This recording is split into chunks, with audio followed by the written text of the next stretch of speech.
Corona से हुई मौतों को लेकर विश्व स्वास्थ्य संगठन ने एक नया आंकड़ा जारी कर दिया है।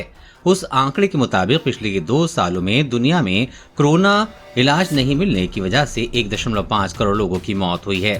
भारत को लेकर तो WHO ने कह दिया है कि वहां पर कोरोना की वजह से 47 लाख से भी ज्यादा मौतें हो गई हैं। ये भारत के आधिकारिक आंकड़ों से 10 गुना ज्यादा माना जा रहा है। चीन के प्रति नरम WHO। अब WHO पर ये सवाल उठ रहे हैं कि क्या उसने चीन के दबाव में ऐसा किया है और क्या इन आंकड़ों के जरिए सेलेक्टिव होकर भारत को टारगेट किया जा रहा है।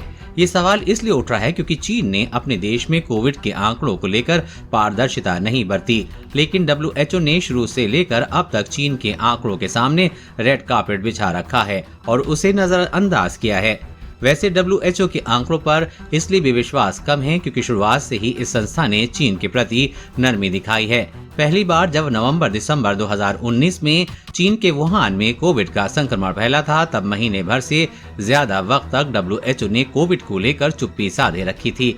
कोविड महामारी दुनिया भर के देशों में फैल गई तो दिसंबर के आखिरी हफ्ते में विश्व स्वास्थ्य संगठन ने कोरोना को संक्रामक महामारी बताया, लेकिन ये भी कहा कि इससे मौत हो रही है या नहीं कहा जा सकता है। ट्रंप ने भी उठाए थे सवाल।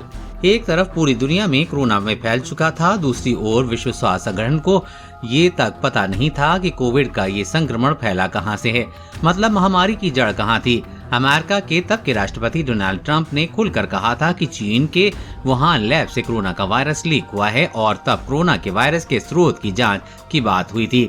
काफी देर के बाद जब जांच कमेटी का ऐलान हुआ तो ये जांच कमेटी वुहान भी गई, लेकिन इस कमेटी में चीन के ही 3 वैज्ञानिक थे और जाहिर तौर पर कमेटी की रिपोर्ट में ये पता नहीं चल सका कि कोरोना वायरस का ओरिजिन कहां था।